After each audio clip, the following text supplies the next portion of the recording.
શ્રી કૃષ્ણ, જય માતાજી। મારા વહાલા દર્શક મિત્રોને મારા નમસ્કાર। મિત્રો, 2025માં ભગવાન બધાને સ્વસ્થ રાખે અને નિરોગી રાખે તેવી ભગવાનને પ્રાર્થના। મિત્રો, મોટી બીમારીનું કારણ એક નાની બીમારીની શરૂઆતથી થાય છે અને તે છે કબજિયાત। કબજિયાત વિશે આપણે આજે વાત કરશું કે નાની એવી આપણને સમસ્યા લાગે છે કબજિયાતની, તેનાથી મોટી બીમારીઓ આવી શકે છે। કબજિયાત એટલે કે પાચનને લગતી સમસ્યા। જે લોકોનું પાચન બરાબર નથી થતું તે લોકોને કબજિયાત, ગેસ, એસિડિટી જેવી તકલીફ થઈ શકે છે અને તે તકલીફ મોટી બીમારીનું કારણ બની શકે છે। તો મિત્રો, કબજિયાત એટલે શું? કબજિયાત એટલે કે તમારે વારંવાર દિવસમાં 2-3 વખત મળ ત્યાગ કરવા માટે જવું પડે, તેને આપણે કબજિયાત કહીએ છીએ। અથવા તમારો મળ અતિ સુકાઈ ગયેલો, સૂક્ષ્મ થઈ જાય છે અને જે મળ ત્યાગ કરવામાં તમને ખૂબ જ તકલીફ પડે છે અને ઘણી વખત તો વાઢિયા પડી જાય છે અને લોહી નીકળે છે, તો તેને પણ કબજિયાત કહેવાય।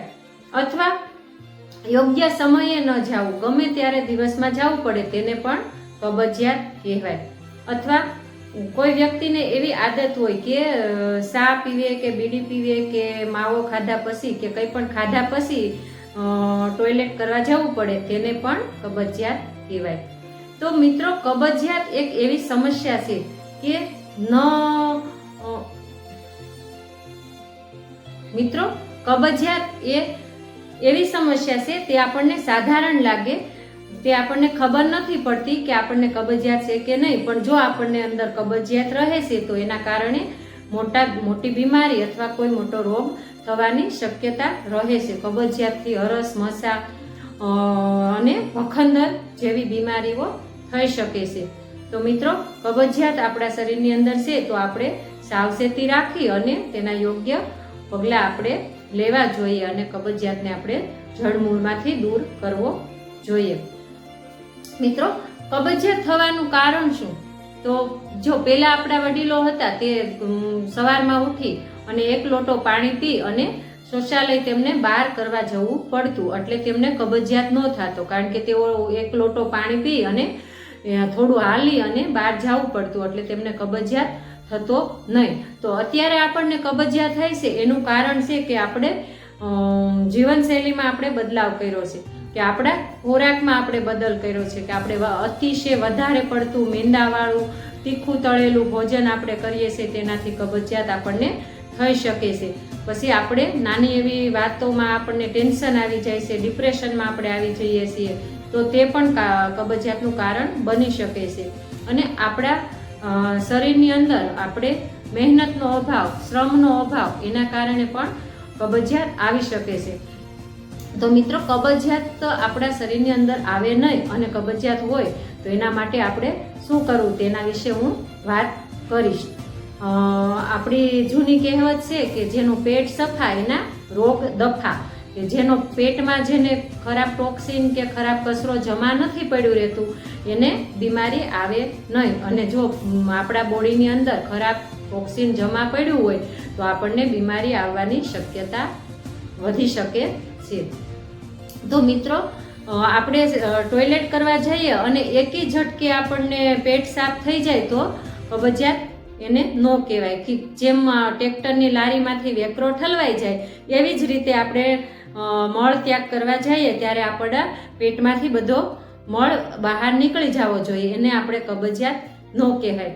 પછી બીજી એક કહેવત છે કે સવારે કર મળ દર્શનમ, એમ એટલે કે એના મળના દર્શન નથી કરવાના આવી રીતે, પણ એકવાર જોવાનું છે કે તમારો મળ કેવો છે, એની ઉપર પણ તમારું આરોગ્ય નક્કી થતું હોય છે કે તમારું પાચન કેવું છે એમ।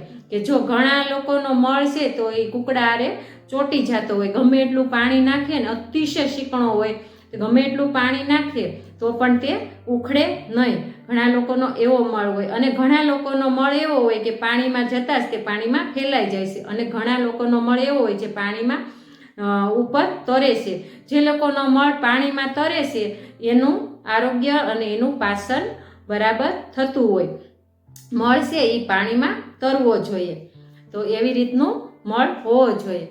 તો મિત્રો હું તમને થોડા ઘરેલું ઉપચાર બતાવીશ. જો તમને કબજિયાત હોય તો તમે એનો ઉપયોગ કરી શકશો. તો મિત્રો સવારે આપણે ઉઠી અને 1 ગ્લાસ ગરમ પાણી એમાં 1 લીંબુ નિસોવી અને આપણે સવારે નવણા કોઠે પીવાનું છે. એનાથી તમારું પાચન બરાબર થશે અને કબજિયાતમાં પણ રાહત થશે. પછી મિત્રો બીજો ઉપચાર એ છે કે રાત્રે સૂતી વખતે તમારે 2 ચમચી ઈસબગુલ તમારે લેવાનું છે. એકદમ રાત્રે તમારે બધી ક્રિયા તમારી પૂરી થઈ જાય, મોબાઈલ જે કાંઈ ટીવી બીવી જોતા હોય, એકદમ તમે સૂવા જાઓ ત્યારે સૂતી વખતે તમારે એની પહેલાં તમારે ગરમ પાણી સાથે 2 ચમચી ઈસબગુલ લેવાનું છે. એ આ બીજો ઉપચાર. પછી ત્રીજો ઉપચાર કે તમારે 2 કપ પાણી ગરમ મૂકવાનું અને એમાં 1 ચમચી અજમા ઉકાળવા મૂકવાના. 1 કપ રહે અને 1 કપ બળી જાય ત્યાં સુધી તેને ઉકાળવા અને એમાં થોડો ગોળ નાખી અને તમારે એ સૂતી વખતે તમારે અજમાનો ઉકાળો છે તે પીવાનો. એનાથી પણ તમને ઘણી રાહત થશે. પછી મિત્રો એક છે ત્રિફલા. જો તમને વધારે કબજિયાત રહેતો હોય તો તમે ત્રિફલા ચૂર્ણ છે તે તમે રાત્રે ગરમ પાણી સાથે સૂતી વખતે લેવાનું. અને બીજું છે એક હરડે અને હિમેજ, તે કબજિયાતને જડ મૂળમાંથી દૂર કરશે. હરડે અને હિમેજ. હરડે તૈયાર માર્કેટમાં પાવડર આવે છે તે ન લેતા આપણે તૈયાર ઘરે હરડે અને હિમેજ આપણે લઈ આવવાની અને તેને દિવેલ અથવા ગાયના ઘીમાં આપણે એને શેકી નાખવાની. એ બરાબર શેકાઈ જાય પછી તેનો પાવડર બનાવી લેવો અને એમાં થોડું હંસળ ભેળવી અને રોજ સાંજે સૂતી વખતે તમારે એ પાવડર 1 ચમચી ગરમ પાણી સાથે લેવાનો છે. એનાથી પણ તમને કબજિયાતમાં રાહત રહેશે.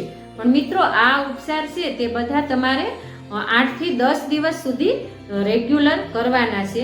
રોજે આપણે ફાંકી લઈ અને દવાઓ લઈ અને પેટ સાફ કરવું પડે તો તે યોગ્ય નથી. તો એના માટે આપણે શું કરવું જોઈએ? તો આપણને કબજિયાત છે એના માટેના મેં ઘરેલું ઉપચાર બતાવ્યા, એ તમે કરી શકો. અને જો તમને અતિશય વધારે કબજિયાત રહેતો હોય એ છતાં તમને ફાયદો ન થતો હોય તો હજી પણ એક અક્ષીર ઈલાજ છે તે હું તમને બતાવીશ. એની પહેલાં મિત્રો જો તમે મારી ચેનલને સબસ્ક્રાઇબ નથી કરી તો તમે સબસ્ક્રાઇબ કરો, જેથી તમને હેલ્થ સંબંધિત માહિતી મળતી રહે અને તમારા ગ્રુપમાં મોકલો, જેથી કરી બધા લોકો સુધી હેલ્થ માહિતી મળી રહે. તો મિત્રો કબજિયાતનો હજુ પણ એક ઈલાજ હું તમને બતાવું છું કે જે ગમે એવો તમારો જૂનો મળ જમા પડ્યો હશે ને તેને પણ એ બહાર કાઢી નાખશે. તો મિત્રો તમારે વહેલા 4 વાગે ઉઠવાનું છે. વહેલા 4 વાગે જાગી અને તમારે 3 ચમચી દિવેલ ગરમ પાણી સાથે લેવાનું છે. 3 ચમચી 1 કપમાં ગરમ પાણી નાખી એમાં 3 ચમચી દિવેલ ભેળવી અને એ પી જવાનું. એની ઉપર તમારે 1 ગ્લાસ ગરમ પાણી પી જવાનું. આ ઉપચાર કરી અને તમારે સીધું સૂઈ જવાનું છે. અને જ્યારે તમને પ્રેશર આવે ત્યારે તમારે મળત્યાગ કરવા જવાનું છે. તમારે 2-3 વખત જવું પડશે. આ ઉપચાર તમારે 3 દિવસ કરવાનો છે. આનાથી તમારા જૂનામાં જૂનો મળ પણ નીકળી જશે.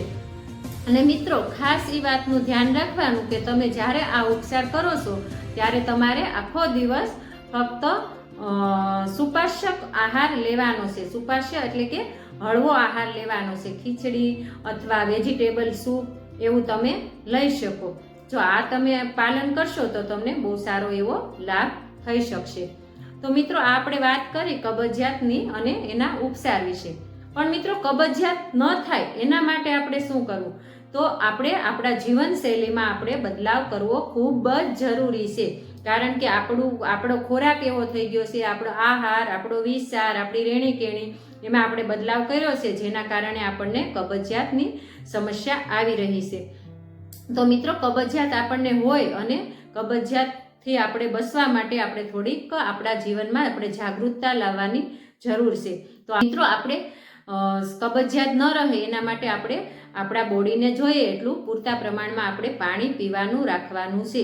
તો આપણે રોજે સવારે ઉઠી અને હુંફાળું પાણી પીવાનું. 1 લોટો હુંફાળું પાણી તમે કુકડું આસનમાં બેસીને પીશો તો તમને કબજિયાતમાં રાહત થશે. અને કબજિયાત નહીં હોય તો તમને ભવિષ્યમાં જો આ નિયમોનું પાલન કરશો તો તમને ભવિષ્યમાં કબજિયાત નહીં આવે. તો મિત્રો રેગ્યુલર અને જો નિયમિતતાપણે આપણે આ પ્રયોગો આપણે કરીએ તો આપણા જીવનમાં કબજિયાત આવશે નહીં. તો રોજે સવારે ઉઠી અને 1 લોટો પાણી આપણે કુકડું આસનમાં બેસી એટલે કે ઉભડક બેસીને આપણે 1 લોટો ગરમ પાણી પીવાનું છે. અને ગરમ પાણી પી અને આપણે થોડી હળવી કસરત કરવાની છે, અથવા દોડવા જવાનું અથવા ચાલવા જવાનું એ આપણે જીવનમાં અપનાવવાનું. અને થોડુંક માનસિક શાંતિ માટે ધ્યાન પ્રાણાયામ આપણે કરવાના. જો આપણે વધારે ટેન્શન લેતા હોય ને તો પણ આપણને કબજિયાત થઈ શકે છે. તો આપણે માનસિક ટેન્શનથી બચવા માટે આપણે થોડાક ધ્યાન અને પ્રાણાયામ કરવા આપણે ખૂબ જ જરૂરી છે. અને આહારમાં આપણે વધુ પડતો ફાઈબરવાળો ખોરાક આપણે લેવાનો છે. તો ઘણા લોકોને પ્રશ્ન થાય કે ફાઈબર લગભગ તો મોટા ભાગનાને બધાને ખબર હોય અને ઘણા લોકોને ન ખબર હોય. તો ફાઈબરયુક્ત ખોરાક એટલે કે જેમાં વધારે પડતું ફાઈબર હોય એવો ખોરાક આપણે લેવાનો. દાખલા તરીકે ફળો છે, ફળોની વાત કરું તો સૌથી વધારે ફાઈબર આપણને પપૈયામાં, જામફળમાં, નાશપતીમાં, પછી દ્રાક્ષમાં, એમાં આપણને સૌથી વધારે ફાઈબર હોય છે. તો આપણે તેવા ફળોનો ઉપયોગ કરવાનો. અને જો વધારે કબજિયાત રહે તો રોજ રાત્રે તમે 1 કપ પોપૈયું એટલે કે નાના પોડવા કરી તમે 1 બાઉલ પોપૈયું રાત્રે તમે ખાઓ તો તમને એનાથી ખૂબ જ રાહત રહેશે. અને દ્રાક્ષ છે, કાળી દ્રાક્ષ છે, એમાં ભરપૂર માત્રામાં ફાઈબર હોય છે અને પાચન તંત્ર માટે પણ ખૂબ સારું એવું કામ કરે છે. તો સવારે કાળી દ્રાક્ષને પલાળી દેવાની અને રાત્રે તેને સૂતી વખતે તે દ્રાક્ષ ચાવીને ખાઈ જવાની અને તે પાણી પી જવાનું. તેનાથી પણ તમને ખૂબ સારું એવો પરિણામ જોવા મળશે. તો આ થઈ ફળોની વાત. અને શાકભાજી, તો શાકભાજીમાં પણ ભરપૂર માત્રામાં ફાઈબર હોય છે, જેમ કે પાલક, ગાજર, તેમાં ભરપૂર માત્રામાં ફાઈબર હોય છે. તો આપણે તે શાકભાજીનો આપણે આપણા જીવનમાં આપણે ઉપયોગ કરવો જોઈએ. રોજે બપોરે આપણે એવી આદત પાડી દેવાની કે રોજે જેમાં આપણે પહેલા 1 ડીશ સલાડ આપણે ખાવાનું, જેનાથી આપણું પેટ પણ સાફ રહે, આપણને પૂરતા પ્રમાણમાં પોષક તત્વો, મિનરલ્સ અને વિટામિન્સ આપણને મળી રહે અને આપણે હેલ્ધી અને સ્વસ્થ આપણે રહી શકશું. તો આપણા જીવનમાં આપણે શાકભાજીનો ભરપૂર માત્રામાં આપણે ઉપયોગ કરવાનો. અને પાણી આપણે આપણા વજન પ્રમાણે પીવાનું હોય. દાખલા તરીકે આપણું વજન 40 કિલો છે તો 40 કિલોએ 2 લીટર પાણી આપણા બોડીને આપણે આપવું જોઈએ. તો વજન પ્રમાણે આપણા બોડીને આપણે પાણી આપવાનું. તો પાણી આપણે પૂરતા પ્રમાણમાં પાણી પીવાનું, પૂરતા પ્રમાણમાં આપણે સારો અને પૌષ્ટિક આપણે આહાર લેવાનો.